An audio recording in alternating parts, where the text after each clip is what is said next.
Hello everyone, I am Niharika. Once again welcome to my channel. Today I am going to explain the second question of exercise 7.2 of Maths NCERT book. So let's get started. So here the question says, in the triangle ABC, AD is the perpendicular bisector of BC. See the figure 7.30. Show that triangle ABC is an isosceles triangle in which AB is equal to AC.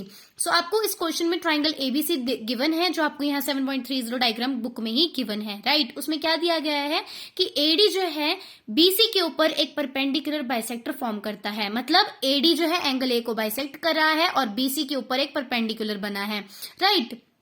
अब हमें proof क्या करना है कि AB is equal to AC। मतलब हमें क्या proof करना है कि ट्राइंगल एबीसी एक आइसोसेलेस ट्राइंगल है जिसकी AB साइड जो है AC साइड के इक्वल होगी, राइट। सो जल्दी से सॉल्यूशन करते हैं स्टार्ट। सॉल्यूशन में सबसे पहले हम अपने डायग्राम को ड्रॉ कर लेंगे एंड लिख लेंगे गिवन, मतलब जो हमें क्वेश्चन में चीजें गिवन थी। मैंने यहाँ लिख लिया है कि एडी जो है एक परपेंडिकुलर है बीसी के ऊपर, साथ ही साथ एडी जो है एंगल ए को बाइसेक्ट कर रहा है। हमने प्रूफ क्या करना है, AB is equal to AC। तो जल्दी से अब हम प्रूफ लिख लेंगे। प्रूफ में अब हमने क्या लिखना है, अगर हमने AB को AC के इक्वल करना है तो उसके लिए हमें दो ट्राइंगल को कॉन्ग्रुएंट प्रूव करना होगा। कौन कौन से ट्राइंगल, एक तो ये कर लेंगे प्रूफ AOB एंड दूसरा AOC को हम कॉन्ग्रुएंट प्रूव कर लेंगे, राइट। सो हम लिख लेंगे in triangle AOB and triangle ADC, sorry it's D not O, ADB and ADC, right. अब हम क्या लिखेंगे, आप देख सकते हो इस डायग्राम में हमें कोई ऐसी तीन चीजें चाहिए जो कि इक्वल हो, ताकि हम पता लगा सकें कि ये दोनों कॉन्ग्रुएंट है कि नहीं। अगर इस डायग्राम में देखा जाए तो यहाँ पे ये एंगल जो है इस वाले एंगल के इक्वल होगा, क्योंकि एडी क्या है, एक परपेंडिकुलर बना है और परपेंडिकुलर हमेशा 90 डिग्री का एंगल फॉर्म करता है। साथ साथ हमें ये भी पता है कि एडी जो है एंगल ए को बाइसेक्ट कर रहा है, तो मतलब ये वाला एंगल मतलब एंगल 1 और ये वाला एंगल 2 जो है एक दूसरे के भी इक्वल हो जाएंगे। मतलब दो एंगल्स तो हमें मिल गए जो इक्वल है।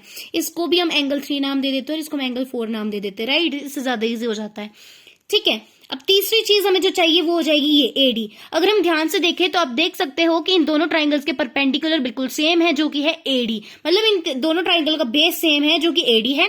हमें कॉमन साइड भी मिल चुकी है। तो अब तीनों चीजों को यहाँ लिख लेंगे जल्दी से। यहाँ मैंने रीजंस भी लिख लिए हैं। एंगल 1 जो है एंगल 2 के इक्वल है, क्यों, क्योंकि एडी ने एंगल ए को बाइसेक्ट किया है इसलिए। एंड जब भी कोई बाइसेक्टर किसी एंगल को बाइसेक्ट कर दे तो वो हमेशा उसे इक्वल पार्ट्स में डिवाइड करता है, right. Then angle 3 is equal to angle 4। क्यों हुआ, क्योंकि एडी जो है बेसिकली बीसी के ऊपर एक परपेंडिकुलर फॉर्म करता है और जो परपेंडिकुलर होता है वो हमेशा 90 डिग्री के एंगल्स फॉर्म करता है। इसलिए एंगल 3 जो है एंगल 4 के इक्वल है। सेम एज आप देख सकते हो ये जो एडीबी ट्राइंगल है और जो एडीसी ट्राइंगल है, दोनों जो है सेम बेस पे फॉर्म हुए हैं, मतलब दोनों एडी के फॉर्म हुए हैं। तो हम लिख सकते हैं AD is equal to AD, मतलब कॉमन साइड, राइट। जब हमारे पास तीनों चीजें आ चुकी है तो इससे हम लिख सकते हैं कि triangle ADB is congruent triangle ADC by AAS rule. मतलब क्योंकि यहाँ पे दो एंगल है और एक साइड है तो हम लिख सकते हैं एंगल साइड रूल। अब इस वजह से अगर आप ध्यान से देखो इस ट्राइंगल में, तो अब हमने इन दोनों को कॉन्ग्रुएंट प्रूव कर लिया है और AB और AC जो है इसी ट्राइंगल की करस्पॉन्डिंग साइड्स हैं। हम लिख सकते हैं AB is equal to AC by CPCT, क्योंकि कॉन्ग्रुएंट तो पहले प्रूव हो चुके हैं एंड जब ट्राइंगल कॉन्ग्रुएंट प्रूव हो जाते हैं तो उनकी करस्पॉन्डिंग साइड्स या करस्पॉन्डिंग एंगल्स जो है CPCT रूल से इक्वल प्रूव हो सकते हैं, right. So this was the second question of this exercise. For more videos please subscribe my channel. Till then bye bye.